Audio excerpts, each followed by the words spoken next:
This is already just off the rails.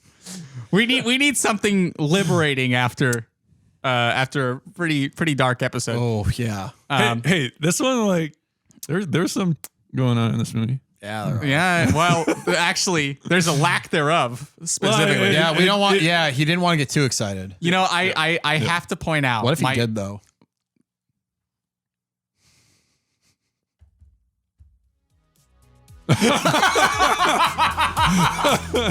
And Not be our intro. clue.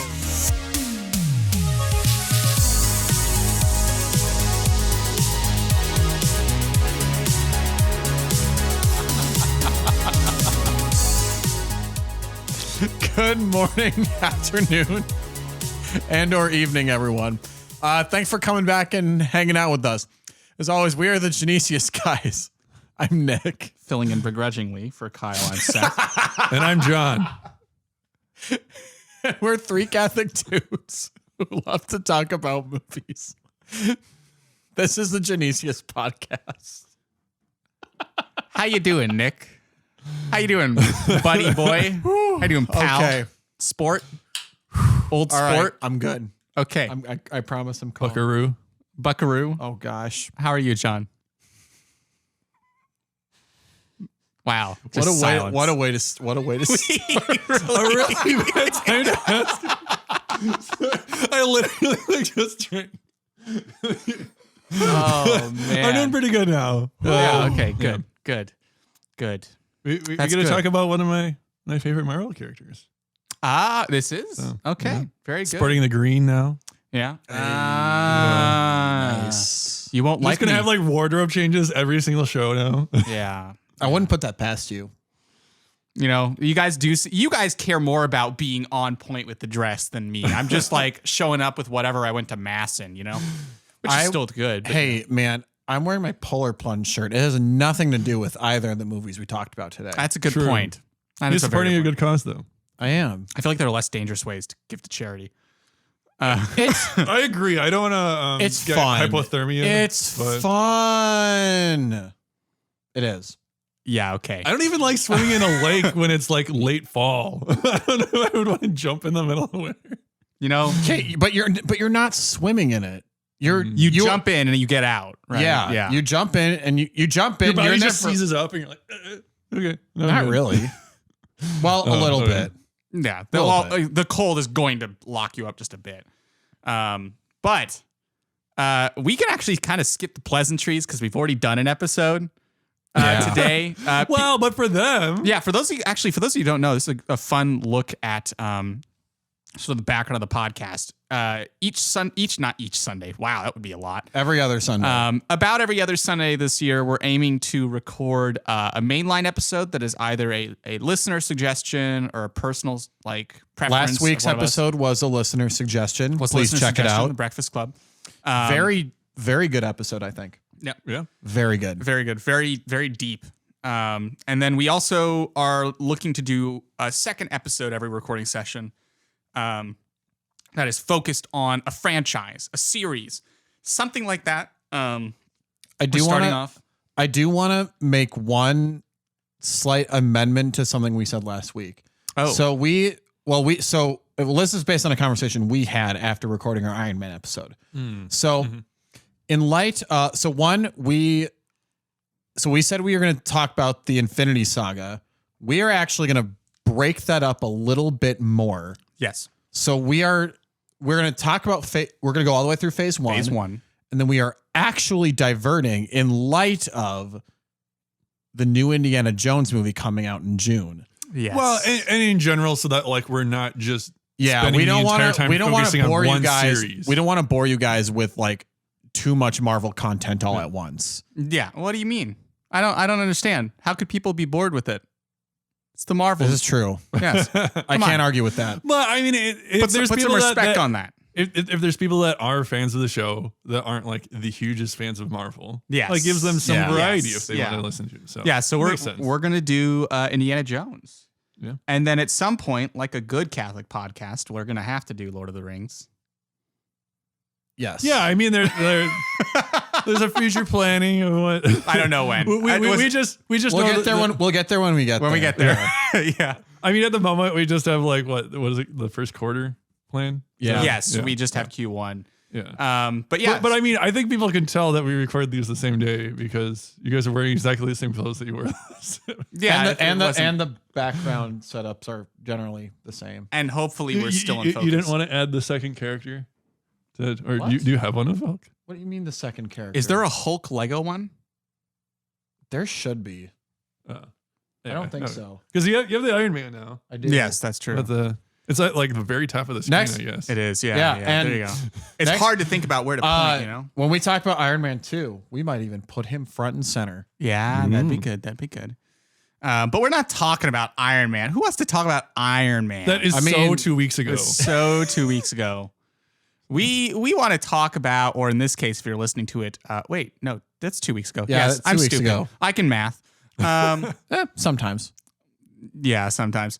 But guys, I just want to start off before we even announce what this movie is. Although you can probably guess it if you If know we're talking about Phase 1 and we talked about Iron Man 2 weeks ago, you know what today is. Yeah, The only thing is, this one wasn't very promoted, so maybe people have never even heard of it. yeah. But Fair I point. think it has one of the greatest lines in cinema. It's Oh, spoken in no. Portuguese. It's spoken in Portuguese. Wait, I think I know what you're talking okay. about. You won't like me when I'm hungry. Yeah, I figured that's where I was going. Yeah. That is That so good. something that was pretty everybody funny. who gets hangry can relate to, I guess. Yes. We are talking about The Incredible Hulk. Hulk Smash. Smash! And because I did Or not the have wind time, clap. Yeah, or the wind clap thing. Bro got mad applause. He's got the applause game.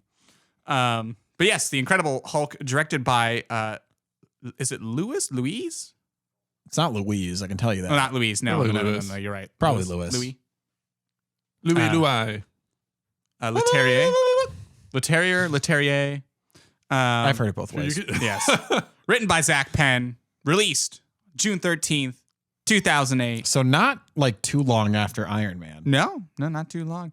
Budget 137 million with a box office of 264.8 million. So probably broke even, was not as successful relatively, I think, as Iron Man was. Almost double. Yeah. But Rotten Tomatoes critic score of 67%. The audience not much better, 69. What do we have to say? What does the USCCB have to say about this? Who wants to read this? I'll read it this time. Sure, go for it. Intense live action adventure about a fugitive scientist, played by Edward Norton, searching for a cure to the gamma poisoning that transforms him when provoked into a rampaging Bailoff. Behemoth. Bailoff. What? Sorry. It's a ways away. Okay. Proceed. With the help of his girlfriend and former colleague, Liv Tyler. The character is not Liv Tyler. The actress is Liv Tyler. The colleague, Elizabeth Ross. Betty Ross to you. Betty Ross. And despite the efforts of her Army General father, William Hurt, and a British officer, Tim Roth, to capture him and exploit his powers. In between breathless chases and effective battle scenes, this latest adaptation of the popular comic, directed by Louis Leterrier. Right, I don't even know how you say Mr. Leterrier, if you're listening, I am so sorry if we botched your name. Okay. Touches on serious moral issues about the use of force and the manipulation of human biology, though it squanders the initial innocence of its main character's romance. For an awkward scene. Okay. Non-graphic premarital sexual activity, partial rear nudity, stylized violence, painful medical sciences. Painful medical scenes. My goodness, I'm like brief blind. scatological humor. It's because you're an old fart. You need to check your prescription, son. An occasional crude and crass language. It's possibly acceptable for older teens. A3 adults. I think John needs to read the USCCB consensus for every episode. And you need to put the laptop further back next time. I'm wearing glasses. I'm blinded by the light. We or something. zoomed it in like 6 times. Yeah, I literally had to zoom it out because it was filling the whole dang screen. I'll get you some binoculars next time. I'm giving you crap. But That'd be a really funny visual gag though. next time John makes dinner at the house, he's gonna play. I feel like I played too many like fantasy stuff that I'm like Baloth versus Behemoth. I don't know. That cracked me up. I'm like, what is he talking about, man? Behemoth makes a lot more sense. Behemoth. Yeah. All right, let me pull up this synopsis here, and we'll rattle on through this bucko here. Not quite as deep as last week's Breakfast Club, but It's gonna be hard to get deeper than that one. yeah. So, this movie really does not pull any punches on the exposition. Just dumps it. Like we get Hulk in the first. So this is something I was gonna say. So there was the Hulk movie that Universal had made like 5 years earlier. So this was like a soft reboot, I would say, of like that franchise. Okay. So like the beginning they this. dump everything because that's like what happened in They're the first They're just movie. like, you've seen this before. Yeah. So they weren't like trying to redo the same movie again. Yeah. So the essence of this, like Wikipedia has a whole paragraph that actually explains the background of this, but I'm just going to say the movie opens up and we just get a montage of Bruce Banner becoming the Hulk, right? He's subjected to the gamma radiation. He's subjected to this gamma problem. radiation thing. It ends up like destroying the lab and injures his Girlfriend. romantic lab partner, I guess, played by Liv Tyler. Liv Tyler, who is also what you said it was Arwen? Arwen. Yeah, in Lord of the Arwen Rings. in Lord of the Rings. Oh, that's what else I've seen her in. Yes. And so the gist of it is that whenever Bruce Banner's heartbeat goes above 200 BPM, he turns into the Hulk. And it doesn't matter, and it's not always because he's angry. Yeah, it's just 200 beats per minute, Hulk smash. It's like we said before Seth cut to the theme song. Yes. He He might can get a little too in excited. other ways. Yeah, yeah. Wow. I'm just kidding. So anyway, he becomes just immediately outros. We're done. So guys, That was we the think of that shortest episode. podcast yet. It was 13 minutes. So 50, It's a record. What if I uploaded that as an actual episode? And then a day later, like, just kidding, here's the actual episode. But no, so Banner becomes the Hulk, destroys the lab, becomes a fugitive, because they consider him like military property. he's military property, right? Which they don't really get at in the opening montage. That General Ross like considers him property, and then also the fact that he injured General Ross's daughter, right? And so he flees. 5 years later, Banner is working at a bottling factory, a bottling plant in Rio de Janeiro, Brazil, while searching for a cure to his condition. On the internet, he anonymously collaborates with a colleague known only as Mr. Blue. I'm having trouble reading here, John, just like you, so I can't say anything. He's learning yoga techniques to help keep control and is not transformed in 5 months. After Banner cuts his finger, a drop of his blood falls into a bottle, which is eventually ingested by an elderly consumer in Milwaukee, Wisconsin. This is our Stan Lee cameo. Stan Lee cameo. We forgot to mention a Stan Lee cameo 2 weeks ago. Oh yeah, we didn't. Well, he was playing a certain. He was playing Hugh Hefner. Yeah, Yeah. not his best role. Yeah, let's not sugarcoat it. That's just what he was playing. He's got better cameos coming. Well, and getting back to the synopsis, I'd like to point out here that Bruce is really liked at his job by his boss. Oh yeah, because he's like fixes all He's of his fixing problems stuff, right? Yeah, and he's like, you can do more than this. Yeah, the guy wants to actually like get him on a salary, basically, right? But he doesn't want the paperwork. Yeah, he doesn't want to deal with the paperwork. Yep. So He doesn't want to get caught. yeah, Correct. So drop of his blood falls into a bottle. He thinks he wiped it up. It didn't. Gets ingested by Stan Lee in Milwaukee, and that gives him gamma sickness. I was gonna say, lo and behold, he could turn into the next She-Hulk. Oh, good Lord. I'm just kidding. You did not just. How would Stan Lee turn into She-Hulk? Well, I mean, another Hulk. You said She-Hulk specifically. No comment. Yeah, anyway. No comment. Using the bottle to track down Banner, Ross sends a Spec Ops team led by Emil Blonsky to capture him. Emil is apparently like a foreign Spec Ops guy that they loan to the like Americans. It's really interesting stuff. Well, it's like a mercenary. Yeah, he's a merc. Banner transforms into the Hulk after a long and really like well done chase sequence, almost like a Bourne. It's a good sequence. The thing was like there was definitely a little bit of parallels between like this movie and Iron Man, just in like when he becomes the Hulk. It almost like turns into like a horror movie. It goes from like action to horror. Yes, it's really cool. Banner transforms into the Hulk and easily defeats Blonsky's team, and only Blonsky survives. After Ross explains how Banner became the Hulk, Blonsky agrees to be injected with a smaller amount of a similar serum, which gives him enhanced speed, strength, and agility. Which and will come powers. back in a few weeks. Yep. Yeah. But also begins to deform his skeleton and impairs his judgment. Banner returns to Culver University, realizing that he needs help, and reunites with Betty. Banner is attacked second time by Ross and Blonsky's forces, tipped off by Betty's suspicious boyfriend, Leonard Sampson, also known as Phil Dunphy. Phil from Modern Family. Modern Family? Yes, Yeah. it's Phil. Yeah, he gets really like the raw end of the deal in this movie. I though. totally forgot that he was in this movie. So when he came on screen, I'm just like, oh, it's Phil Dunphy. Literally, when I was watching it with Seth, I was like, oh my gosh, I completely forgot. Because he's such a minor character, and you're like, oh, but it's Phil. Apparently, Ty Burrell is like Phil Dunphy in real life, which I totally believe. That would make sense why he fits so well in that role. Amusingly, when you said it was Phil, I just wrote down in my notes Phil. I just From started then writing on, Phil. he is now Phil. In my notes, it says, LOL, Phil Dunphy in the MCU. Yeah. Well, I was gonna say like, okay. Imagine you were like you were fit like the actor, and he's like, oh yeah, I was in the MCU, and it's like a random character in a movie that most people have probably not seen, unfortunately. So anyway, He comes back. Phil It's like a super villain. Yeah, Phil tips off the army, who attacks Banner again, and he transforms into the Hulk. The ensuing battle outside the university proves futile for Ross's forces, and they retreat, though Blonsky, whose sanity is faltering, attacks and mocks the Hulk. It's so close to having this weird moment of respect and understanding, and then Blonsky's just like, is that all you got? And the Hulk, like, anime Destroys smashes him. him. Yeah. Like, it's like an anime moment almost, where he goes flying into a tree and wraps around the tree, and you're just like, oh.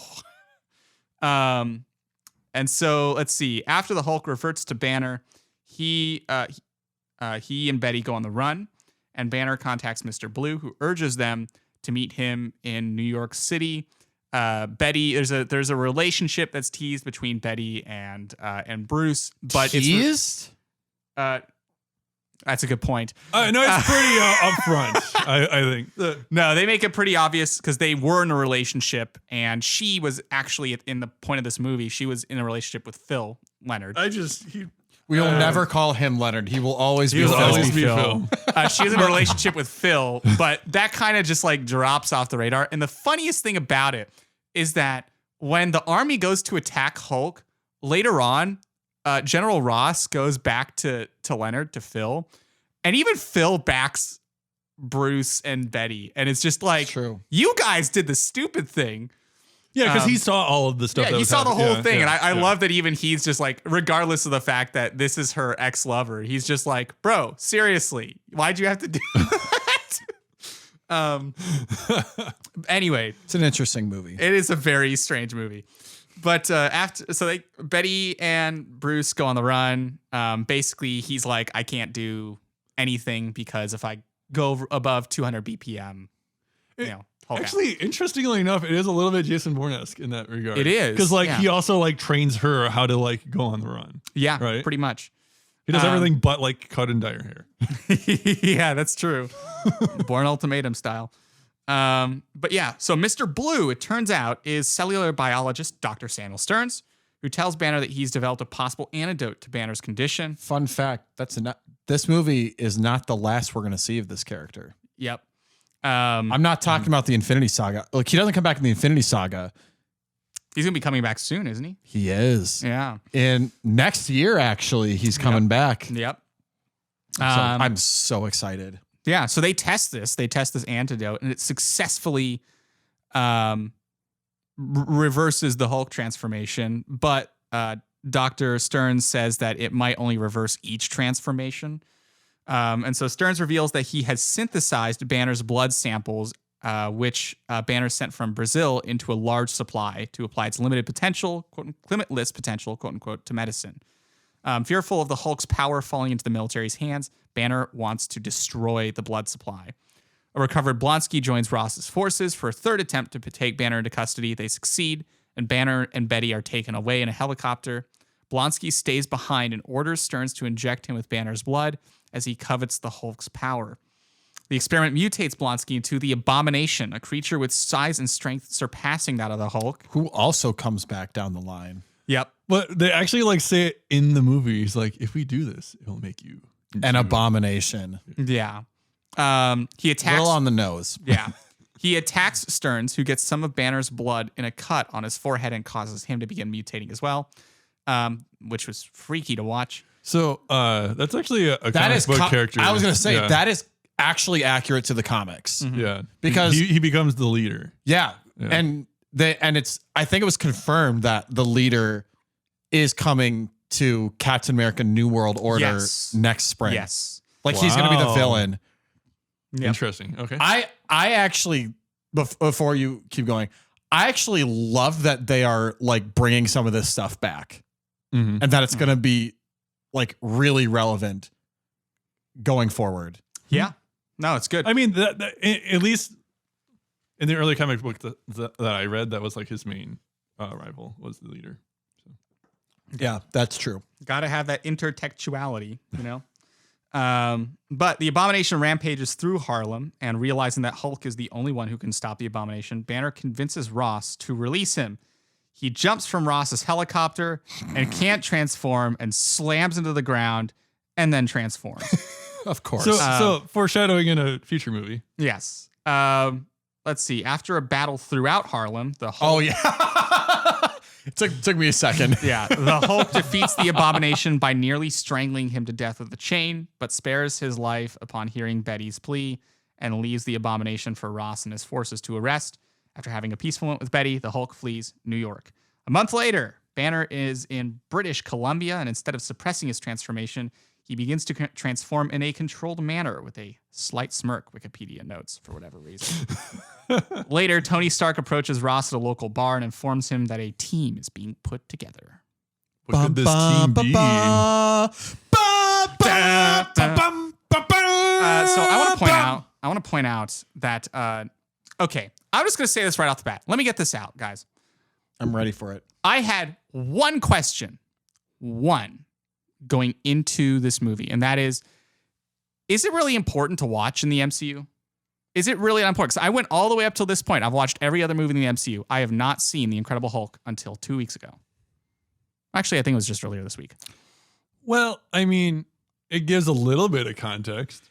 I think a year ago I'd have said no. Now I'm starting to change my mind. I'm not. I don't think it's Really? I don't think it's essential. But like the thing is, going into the Avengers, if you had no idea who the Hulk was, it's a little odd. I will say, this movie is better than some of the other MCU films. Yes. I think. At least Thor the Dark World. I Thor the Dark World. I have not watched this movie in a couple of years, but I also watched this movie on Friday. It is better than I remember. It's better than I expected, for sure. I do actually think this makes sense to watch in the context of the MCU.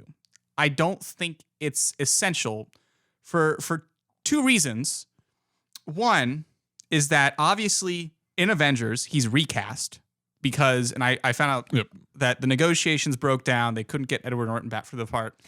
Well, He does a lot of other movies though. Like, okay, and but he's this kind of like this is the thing that makes people not even consider Incredible Hulk to be part of the MCU. The biggest thing is that it's not Mark Ruffalo correct as Bruce Banner. Yeah. It's Edward Norton. Also, clearly, in Avengers, they again soft reboot his character. If you think about how they introduce him in the Avengers, as that new character, they're very vague about what happened in the previous movie.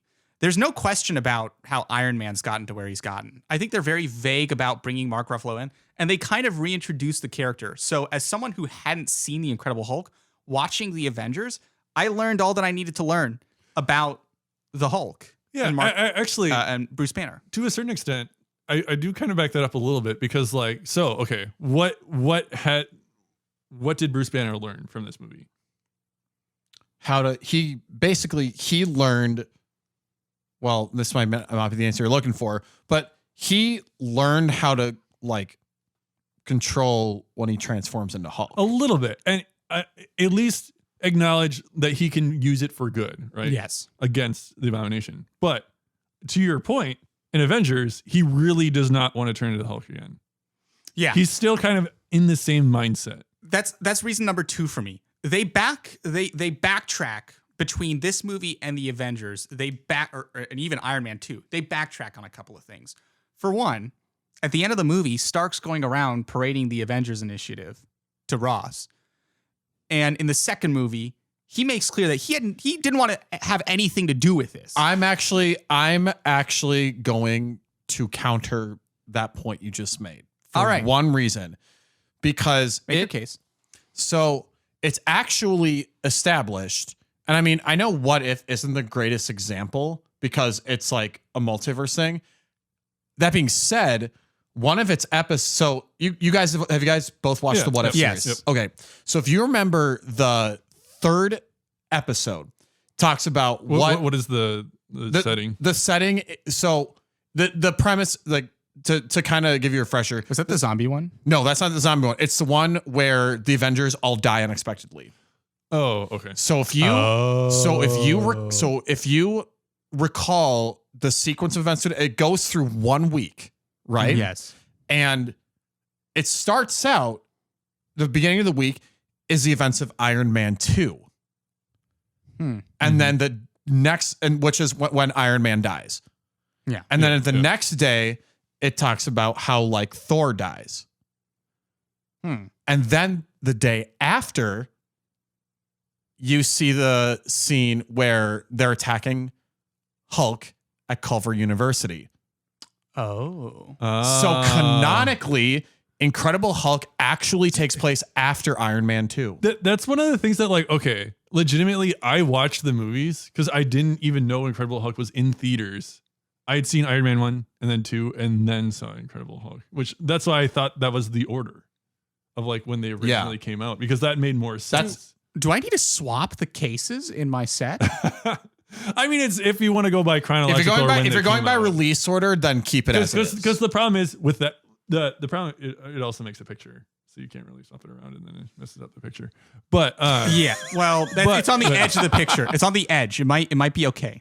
But wow. Or we just turn around and but not secondarily, like if you want to go by like chronological order, like obviously Captain America would. Well, there's a difficulty. Or like before and then. If we're talking Captain specifically Marvel. the Infinity Saga, yes, Captain America: The First Avenger is the first. This is where we get into semantics, and I will simply say that the order it was released is clearly the order that they were intended to be watched. And no, I'm sorry to say it, but like no half-baked series that comes out 10 years later can suddenly just retcon that, because What If is not canonically accurate. It's literally not canon. It's multiverse. Actually, it is. It's confirmed. Though. It was said to be canon. I know it's canon in the broader sense of the multiverse. But okay. It is a post-credit or not. I mean, it's a post-credit scene. They right? didn't have those so yet. it's not like I don't see that it's legitimately meant to happen exactly at that time. But even if you look up like MCU timelines like on the internet, it will say that the events of Iron Man 2 took place before the events of Incredible Hulk. Huh. Okay. So I'm using What If because like the reason I use What If as an example is because like visually we saw that's what even though it was an alternate universe, it's like you still saw those phase 1 movies in a different order, but it is canonically accurate that Iron Man 2 takes place before Incredible Hulk. Anyway, I think we can just package it up. It's okay. Let's get back to the movie, the main movie. I think for instance, for me, I really like the idea of the Hulk, and like as a kid, I watched the one in 2003, and as a kid, it seems like a good movie. Rewatching it now, I would not suggest it, but but it got me into the character, and I read more of the comics. And I think one thing that I find really fascinating is this whole Dr. Jekyll and Mr. Hyde aspect to it, of that is so much more unique in characters, I think, than the other superheroes that he can't. Hulk is obviously Hulk. Dr. Jekyll. Yeah, obviously. No, I'd characterize him as Mr. Hyde. But I mean, it's definitely I don't think they're oh no, we didn't use that as source material. It clearly makes a homage to that. Yeah. But it's just done in a way of instead of it being a horror and Mr. Hyde is this just evil thing, trying to put that force towards good. I think is a really fascinating part of his character. Yeah, and I think in a certain sense you get to see his development throughout the rest of the MCU, and you get to. I think this actually kind of parallels pretty interestingly with just in general, right? The more time you have as a human being, the more nuanced your personality is going to become through your experiences. And so I find it interesting that as the movies go on, the Hulk does take on a personality, right? He especially in Ragnarok. Yes, he gets and actually Ragnarok ends up working well because they kind of set up the contentious relationship between Thor and the Hulk in the first Avengers movie. But it's for the sake of this movie, right? The Hulk is mostly just a brute, and the thing that kind of starts to draw him out of that shell is the more subconscious human aspects of connection and care and love that start to bring him out of those sort of bring him out of that just senseless destruction smash thing. Well, and to a certain degree, Bruce Banner kind of bottles up the Hulk in the sense of he sees it as a really bad thing. He doesn't want to do it. He doesn't want to use it. So when it does come out, it's kind of like an explosion. But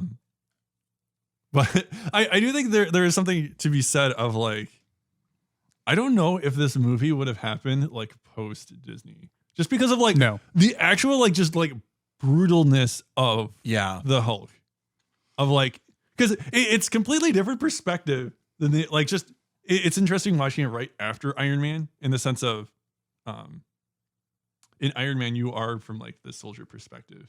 You're these are the good soldiers going in to try to be part of the war and whatnot. And it's in this one, it's these mercenaries are clearly going against the main character. So it's just a completely. Yeah. The army is trying to pursue him, pursue Banner. Yeah. And that's definitely a really interesting perspective. Can we jump back very quickly? Does the sort of soft reboot nature of, did it make sense what I talked about with them sort of reintroducing the Banner character in Avengers? I don't know what you're asking. Well, I mean, they kind of have to because it's a different actor. Yeah. Right? Because they can't just go straight and be oh yeah, this is by the way, this is the same guy from Incredible Hulk. It just looks like a new guy. Actually, She-Hulk actually joked about this. So when it's in the second episode, I remember because even though that show was ultimately not that good, this was probably the funniest joke in the entire show. But because she breaks the fourth wall, so she no, it's not even a fourth wall break. It's literally she's talking to Bruce on the phone about something because she wants to take on Emil Blonsky as a client. And she wants to take it, but wants to make sure it's okay with her cousin Bruce. And Bruce is just oh yeah, I think you should take it. That guy that fought him, I was a different person then, literally. It's a good meta joke. That's solid. Okay. Well, and I think let's talk about Edward Norton's performance, because how do we think he did as a Bruce Banner? This is a pretty big debate like who is the better Bruce Banner. I've heard both sides.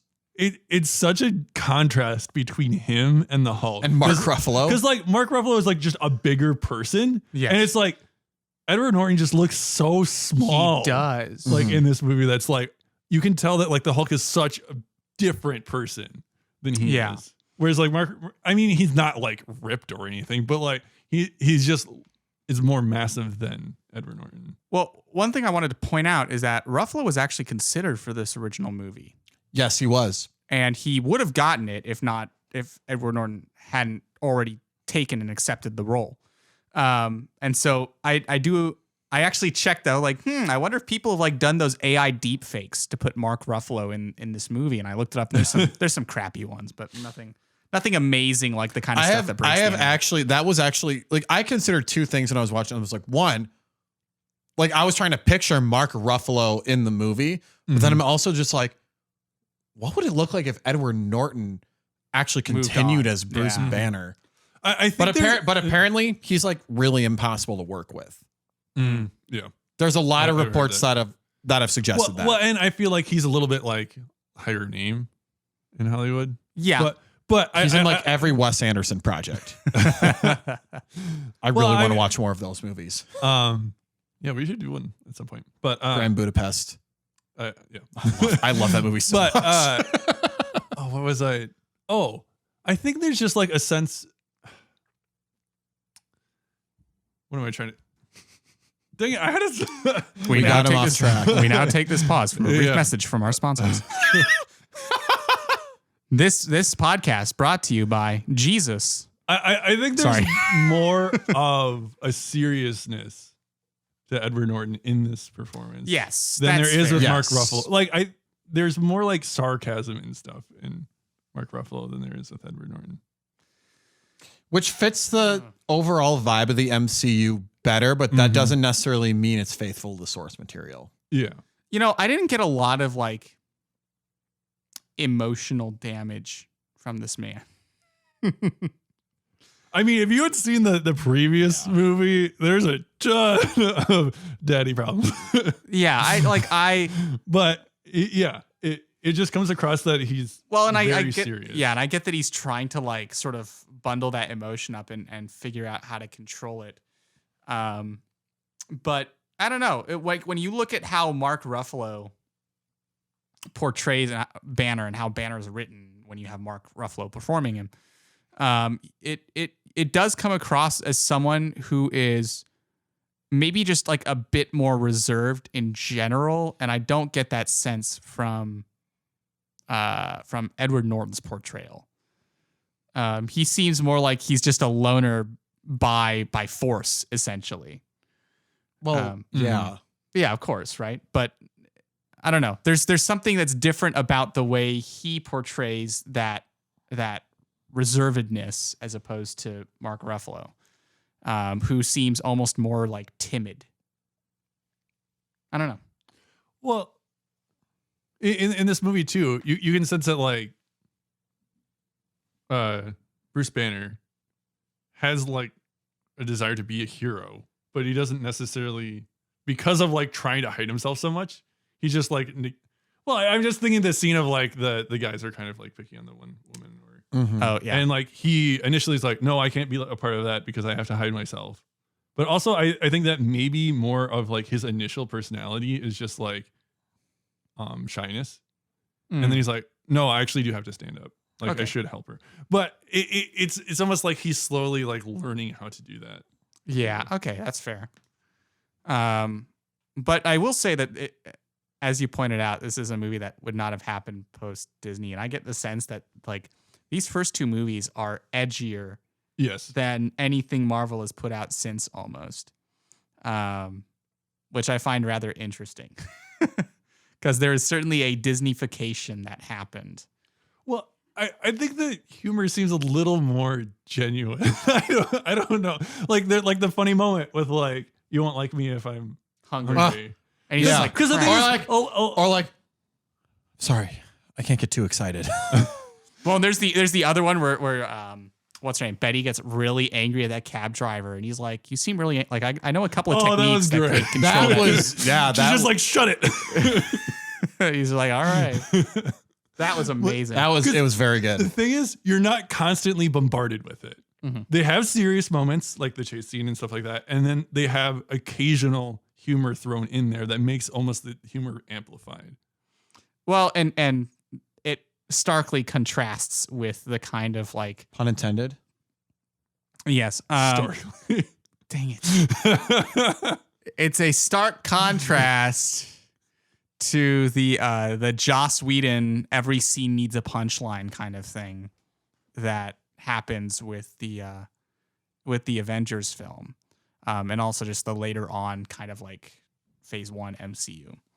I think there's a transition point between this movie and between Iron Man 2 where you really start to see the formula, quote unquote, sort of fall into place, in terms of the ways that they do humor and the ways that they put the story into order. So I don't know, but I definitely got the sense watching this movie that it was it still felt kind of grounded in a way that the rest of the movies don't. Which is interesting. So I think this was a lot of pushback from previous movies being very out there in like media and stuff. Yeah. Because both of them, like, just because there's two of them, like, why would they have picked Hulk after Iron Man? Because I think they're both science based.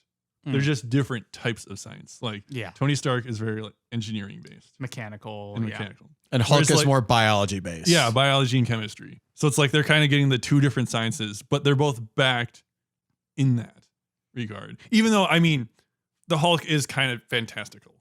Like, I mean, there's some parts of Iron Man, but like this one seems a little more far-fetched. Yeah. Oh, for sure. Iron Man. Yeah. Well, I wouldn't be surprised if in the next century there were like the military would use like robotic suits. Mhm. Yeah. Though I would say that this is around the time that The Dark Knight happens, right? And so superhero movies are Yeah. kind of entering their renaissance. Like shockingly close to the Dark Knight. Yes. Mhm. Superhero movies are really hitting their renaissance here. We're past kind of the campy Yeah. Yep. Exactly. Spider-Man. adventures of Sam Raimi's Spider-Man and the X-Men films. And we've well, sort even of, those are more like. I was gonna say the X-Men films aren't that campy. But Well, this is it's the almost first like one is. it's almost like pushback from the old Batman movies, right? Like the Batman Forever stuff that were like super campy. Yeah, we swung completely in the opposite direction where instead of having a Bat credit card, never leave the cave without it, to Batman and to Batman having to like tackle Two-Face off a rooftop and like severely injure himself and become basically like the most wanted criminal in the city for murdering Harvey Dent. Right? Like there's you look at like just imagine, right? George Clooney's Batman. Oh, if I'm going to be good honest, grief. the bat nipples on the suit. the bat nips. Yes, from the bat nips to the Dark Knight, we're freaking. That's as far as you can possibly go between The Joker's just like, you want to know how I got these scars? Like, Yeah. that's way different. Mhm. So we've really kind of like done a complete 180, and the superhero movies around this time feel very much like they could be set in our world. Mhm. And I think that's part of the reason for the MCU's broader success is that we started from a very normal looking world Mhm. that people could relate to. I think if you started with Guardians of the Galaxy, it would still be a great movie with great reception, would not get nearly the cultural hype Yeah. because for sure. you're starting with the wackiest possible thing. Right, even like with the later It's all coming back to Guardians. even with the later Infinity Saga stuff, right? That's all built on like the weirdness of that world is built on where we started. Yeah. Yes. And so I think these movies they feel in a sense more real than a lot of later stuff, and I think that's just the time period when they were made. Mhm. So 180 from the bat nips. Yeah, for sure. Oh, why was that ever a choice? Was it Joel Schumacher? Probably. Why was that ever a choice? Why did Clooney agree to do Batman? You know, is Well, okay, I would like if somebody approaches you and like, do you want to be the next Batman? Are you really gonna say no? It's George Clooney. hold on. I want to put George Clooney into the Batfleck movies, the Ben Affleck Batman. I think Ben Affleck's a better Batman than George Clooney. Agreed, but I think you could give him an actual serious script and he would pull it off. Albeit, What if they have the Bat multiverse? They just get like all of the Batman together. Well, considering how the DC is getting like overhaul. a whole overhaul, I don't think that's out of the question. I could see James Gunn doing it. Oh no! Oh no! Oh yeah, Like the Spider-Verse, but it's a Bat. the Batverse. Can we get a Nick Cage Batman into the Batman? Batverse. Can we get No. I want a Nick Cage Joker. Oh, that would okay. would be- I there could we get. go. I could. Yes. George Clooney Batman versus Nick Cage Joker. Oh, I could get behind that. That would be pretty good. That would be pretty good. heard it first here. Now, who? James Gunn, if you're listening, James Gunn, come on. I'll tweet you. I don't even have a Twitter anymore. I'll make a Twitter account.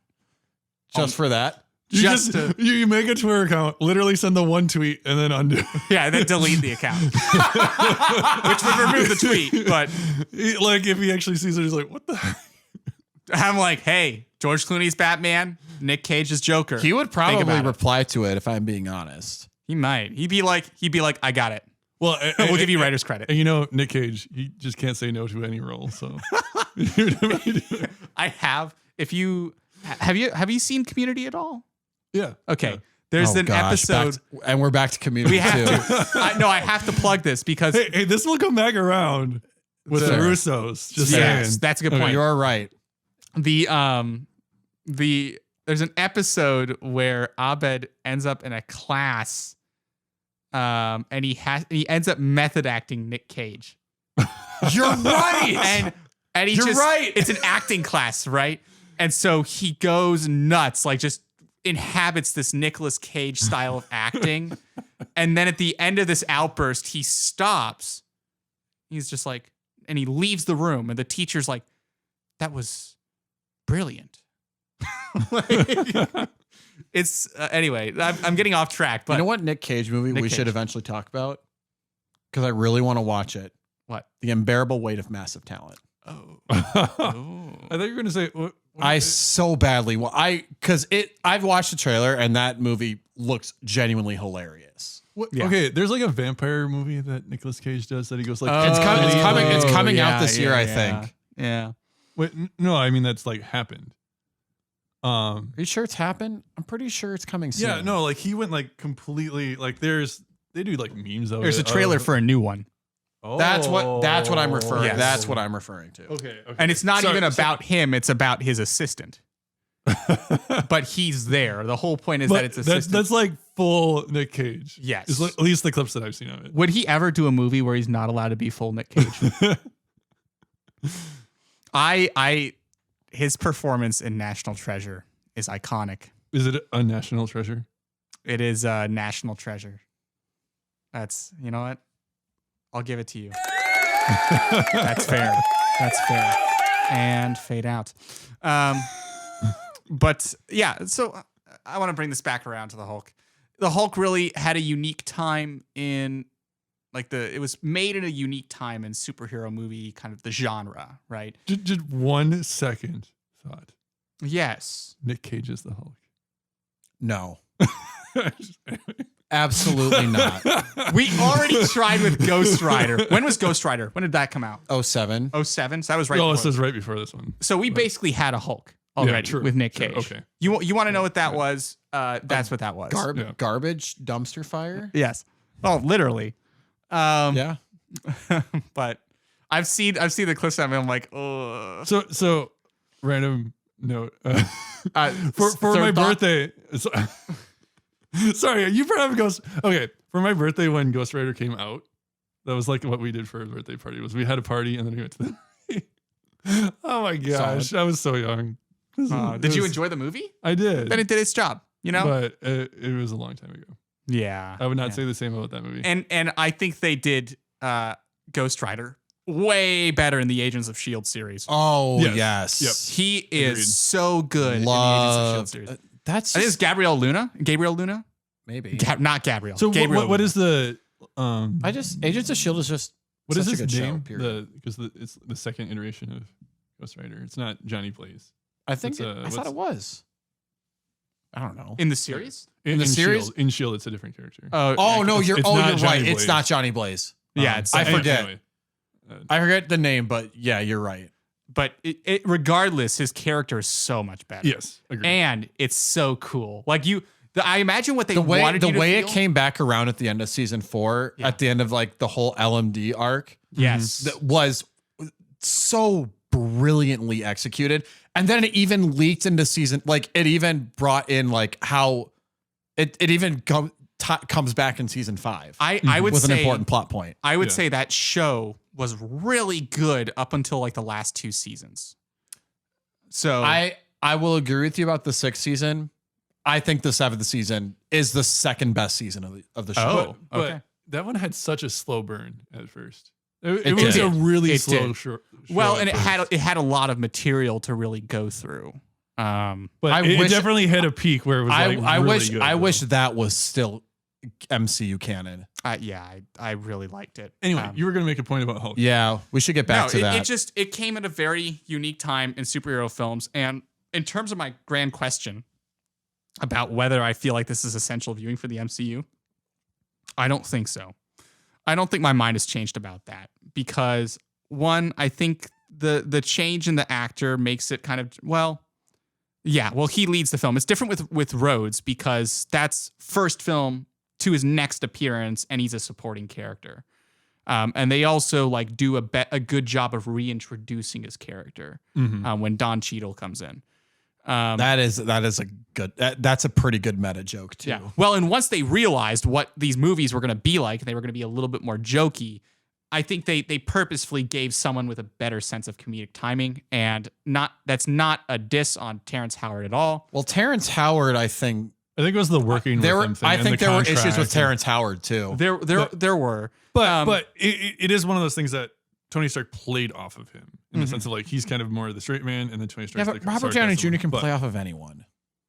he could play off. Of That's the wall. why he's been able to father like the entire thing. Yeah, that's fair. Because it can work with anybody. Yeah. But I mean, I still don't think it's essential viewing. It's way better of a film than I expected, though. And I think if you maybe wanted to understand where this character starts from, it works better as an origin film. I'd argue it's better than the first Thor movie. Is that a stretch? Those could be fighting words. Yeah, I'm I kind don't- of. I don't John, know. I'm with John on this one. What? I think I I'm think- slightly biased though. Okay, here's the thing. I I would actually agree with you, but I could understand why people would like the other way. I personally think after Thor: Love and Thunder, I have a much higher appreciation for the first Thor movie. That's a good point. I definitely will have much more to talk about when we do watch the Thor movie. Like Yes. why I'm I pretty think- excited to watch that movie again. Yeah, I'm interested to see how I find it. You know, Because, for instance, right now, we have two movies that are fairly similar in the sense of like both action movies, both science space. yep, Mhm. kind of. They're just tonally like similar. a little bit different kind of characters. Yeah. I think later on with like Captain America and Thor, they really start changing the type of movies. that they Yes. Yeah. make. Anyway, Yeah. So I mean, my grand question, I don't know. I'm conflicted because I don't think it's essential viewing because they do soft reboot the character again, but it's also a way better movie than I expected, and I don't think it deserves to be cut out of the conversation. So, nice. in that I was sense, kind of wondering because my mind's been changed. Yeah. not a lot of people love this movie. I would say. I like. It's not hard to see why, Mhm. right? Because I think a lot of it has to do with the fact that we're so used to seeing Mark Ruffalo Mhm. be the Hulk that this is considered to be the black sheep of the MCU. Mm. So I like can see I that, understand that, but like I don't think it should be like decanonized. Mhm. No, I'm glad. Honestly, I'm glad it's in the set that I have. honestly. Even if it needs to be swapped with Iron Man 2 chronologically. Yeah. But I will just say though, you that may work. I'm still not going to watch Captain America: The First Avenger first. I'm not going to do that. That's fair. Yeah. I think in your case actually it makes sense with the semantics to switch them. I don't want to like start with Captain America. That feels like a weird place to start watching. Yeah. And the thing that's like nice about this one too is that they hint at the serum that's used.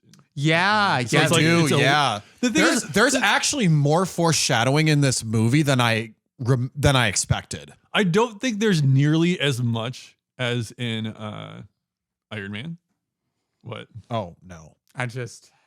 You've changed my mind. It's essential. Haha. You've done it. Yeah, let it play. Let it play. Let it play. All right, that's enough. Okay. I've been changed. I'm walking out of this podcast to change me. There's character development even in this podcast. In this podcast, there is Oscar-winning character development. I want to know that I've done one thing right in my life. Sorry. But That's a reference to Brendan Fraser. Okay. I don't know. There's just a soft spot, at least for this character for me, just because of like me growing up with it. You know, this movie raised another, and I understand we're coming up about an hour here, but like this movie raises a really important detail that is like relevant to the MCU. And that is like, because in First Avenger, like they use a super soldier serum to like, have a super soldier. Yeah. But Yeah. there's a plot detail in Incredible Hulk that went over my head previously, but this time I caught it. It's that they didn't tell Bruce what they were doing with the serum. They're using this time they're using the serum to turn it into a weapon. Yeah. Interesting. And Bruce wanted to do research on it, and they got him to do it because like he was like the best. Yeah. But they didn't tell him that they were going to weaponize the serum. Yeah. I think that's really important for like, I think that is important going forward, Yeah. Yeah, that makes sense. especially with like characters like you get the Winter Soldier. Mm-hmm. That's an interesting point in how different the characters of Bruce Banner and Tony Stark are to like start the series with these two, right? As your main characters, Yeah. of like how different personality wise they are from each other in the sense of with Iron Man. Well, and He like started the with- Avengers makes that really apparent once we get there. Yeah, it becomes the sort of a core theme of the conflict there. between Whereas characters. Bruce Banner is similar to Steve Rogers of having like, you can tell he's a good person and trying to do the right thing. Morally, Bruce Banner is closer to Steve Rogers. Yeah. Yes, that's for sure. I think Tony is morally corrected by the end of the first movie in some ways. In some ways. But yeah, he's definitely not he's not Steve Rogers, because if he was a Steve Rogers, then we wouldn't need a Steve Rogers and we would have a redundant character. But a point of Bruce Banner is trying to not have power. yes. Tony Stark is making himself more powerful. Yeah. So he doesn't want the power. Yeah. But he's got the power. In him, yes. Yeah. In him, yeah. So yeah. Overall, yes, I guess the Incredible Hulk is pretty important if you're watching the MCU from the beginning. You've heard it here at Genesius Podcast. That is my He's one of us. official statement. Get your hands off me.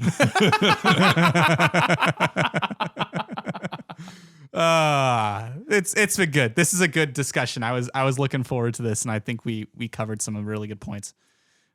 So thank you guys for talking about this with me, for helping me to see the light. The green light. The green.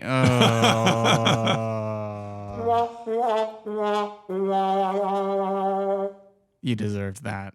I hope you know. I know. Good. So for the amount of like advertising that there was for this movie, which is like pretty much nothing, the previous Hulk movie, they like went way overboard and like they were doing like everything green. Yeah, action figures. Yeah. Well, I mean, like they were like advertising with like green drinks and this thing and that thing and that thing and like this green shirt and this green hat and it was like everything was green.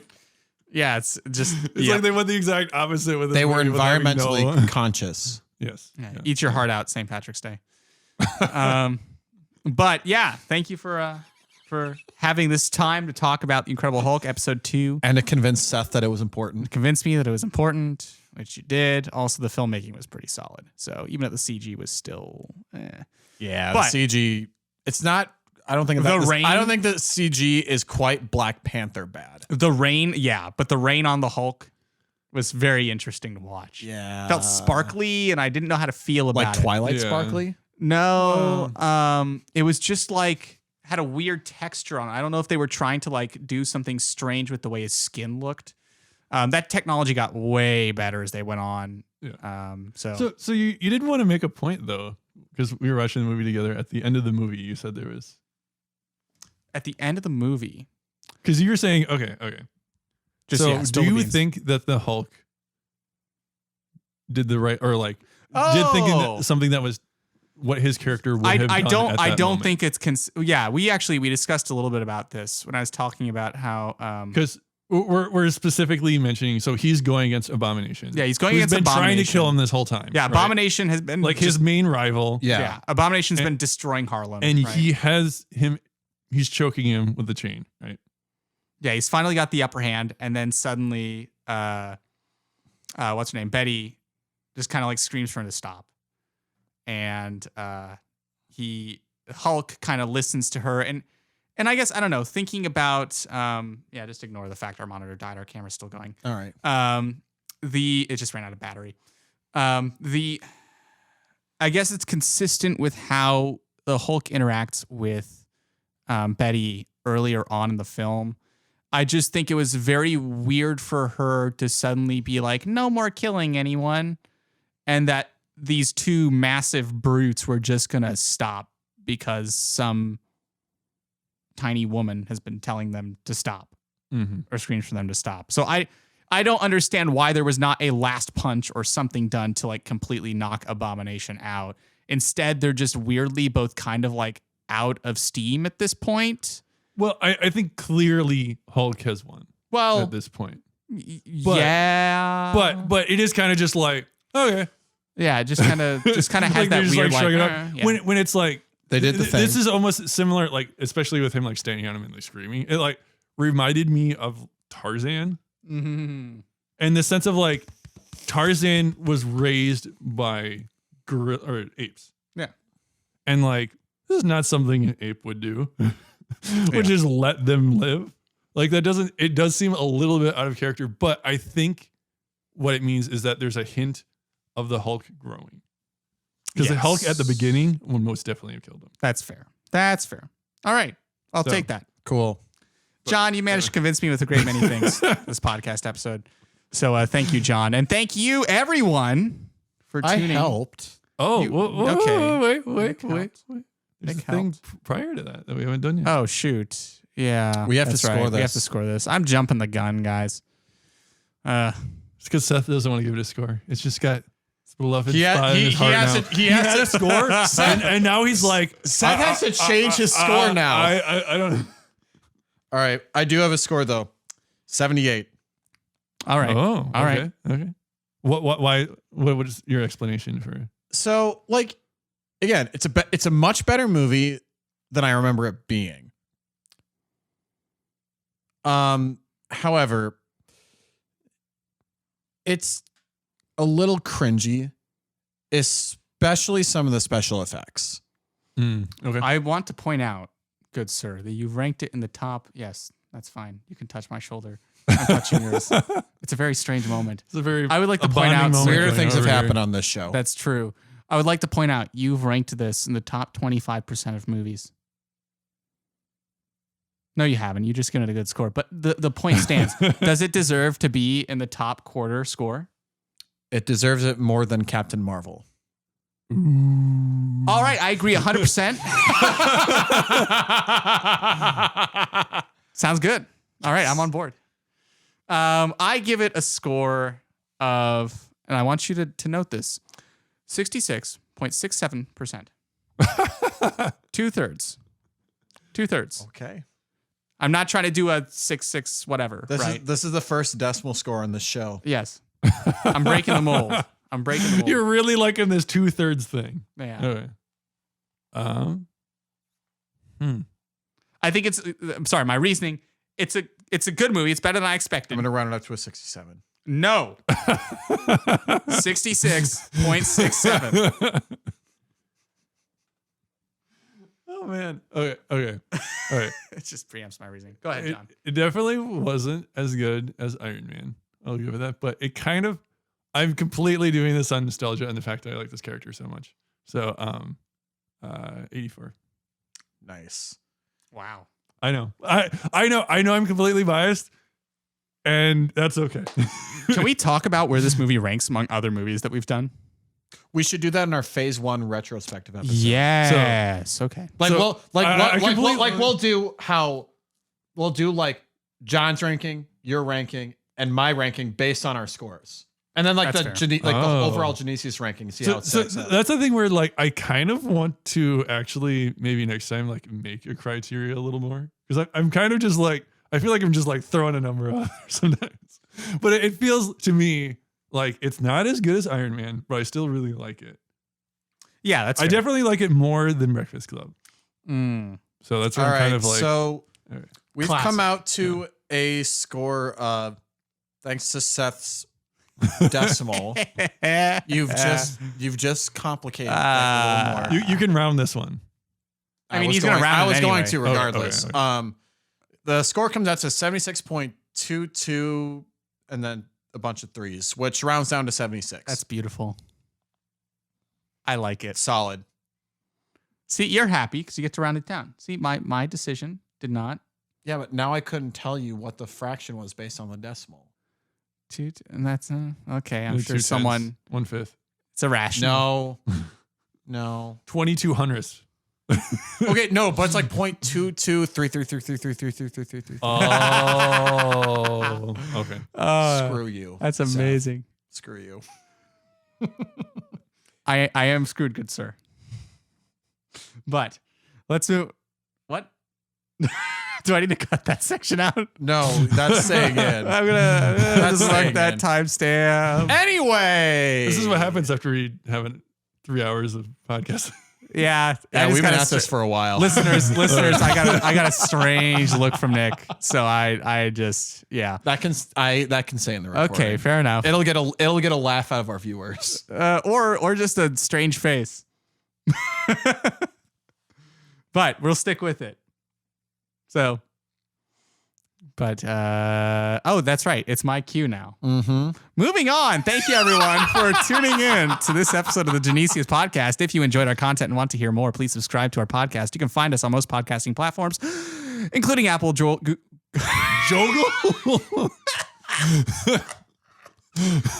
Including Apple, Google, Spotify, and more. Please also subscribe to our YouTube channel, Genesius Podcast. That is YouTube handle at Genesius Podcast. If you want to see us and some pretty cool Lego sets that are featured above us. Like the Iron Man helmet Yeah, that's sitting right up there.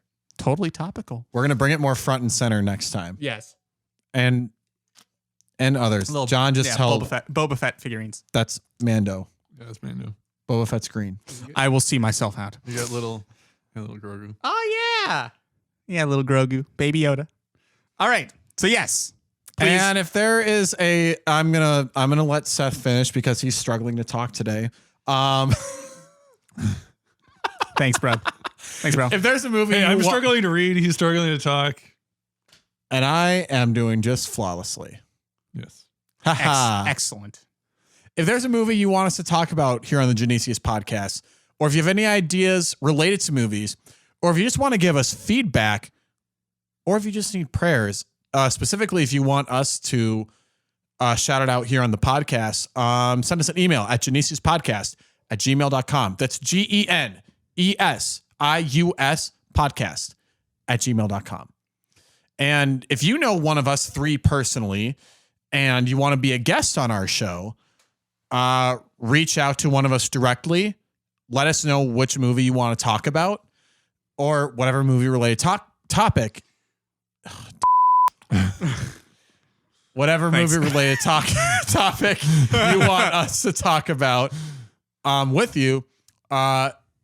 You can use the aforementioned email address, genesiuspodcast@gmail.com.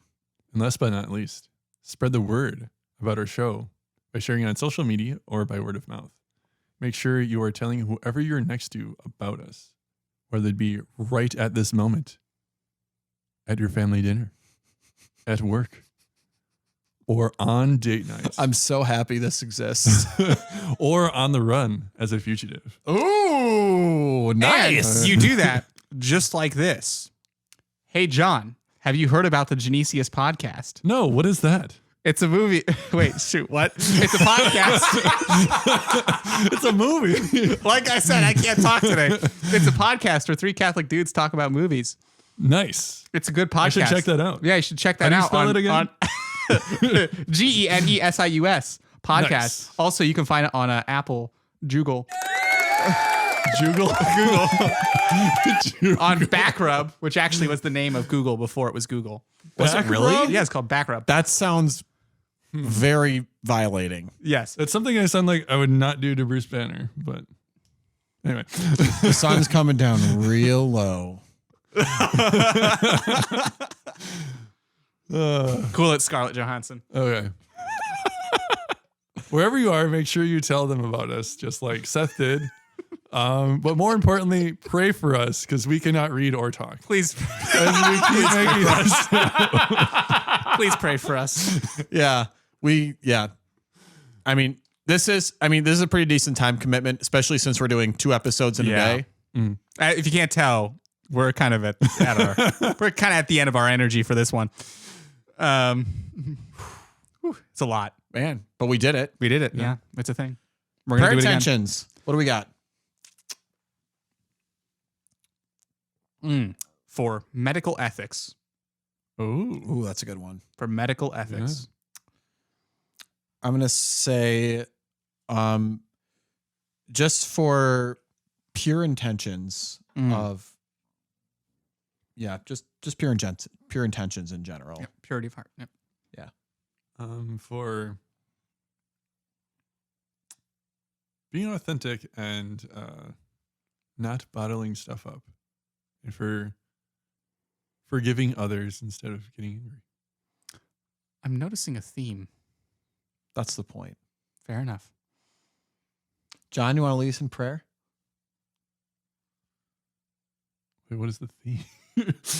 No, it's just like between last episode with like talking about feelings and this one. Yeah. Yeah. Okay. Yeah, Yeah, I I can. suppose. Yeah. Father, Son, Holy Spirit. Come, Holy Spirit. Lord Jesus, grant us the peace that you bring on this world, especially among those who struggle with anger management and forgiving others, but also to bring knowledge of your love to those who are in the medical industry and for purity of heart. We pray this through your Mother Mary. Hail Mary, Full of grace, the Lord is with thee. Blessed art thou among women, and blessed is the fruit of thy womb, Jesus. Holy Mary, Mother of God, pray for us sinners, now and at the hour of our death. Amen. Saint Genesius, Pray pray for for us. us. In the Father, Son, Holy Spirit. All right. Well, John, thank you for praying for us. Seth and John, thank you for joining me today. Thank you for hosting, as usual. And listeners and viewers, thank you for tuning in and hanging out with us. I do have to say this one more thing. I'm really excited about next week's episode. Did we decide what it was going to be? Oh, yeah, we did. Was it the... It's the one after Valentine's Day. Yep. That You is, that know- one, is that the one with our special guest? Yes, Okay. we have a Yeah, that's guest. right. We have a very special guest coming on next week. This is gonna be so good. This is gonna be. Oh man. I mean, this next episode I have never been more excited for. Oh my gosh. It's gonna be so much fun. Mm-hmm. And I have been this guest and I have been talking about it a couple times. I can't wait to get into it. It's gonna be great. Yeah. If you want to find out what that is, you're just gonna have to tune in and find out. Mm-hmm. Yeah. But until then, we are the Genesius guys. I'm Nick. What? Oh no! No! It didn't fade in. Go ahead. So you're Nick, right? Yes, I am Nick. You're Nick. I think I'm Seth, filling in for Kyle. And I'm your. You want to finish that thought? Yeah, I'm your. your show's old fart, John. All right. I don't know if you said it or not. Why is it thinking that we need to? And this is the Genesius podcast. Gosh. Wow. Okay, this is going rough. And this is the Genesius podcast. God bless everyone. And just because we didn't do that earlier. Yeah, that's fair. We got to For throw all the that in cats somewhere. out there. Yeah. All right. Do you think this is actually gonna? Let's try it. Okay.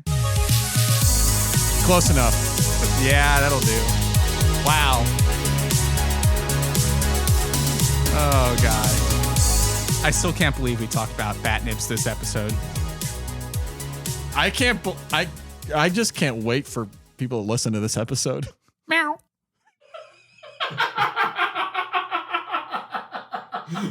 What a train wreck. That ending was pretty bad.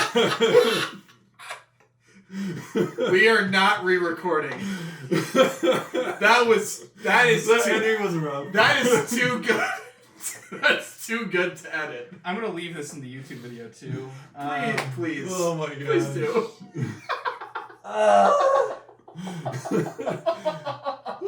I mean, I started it off where I just messing up the reading.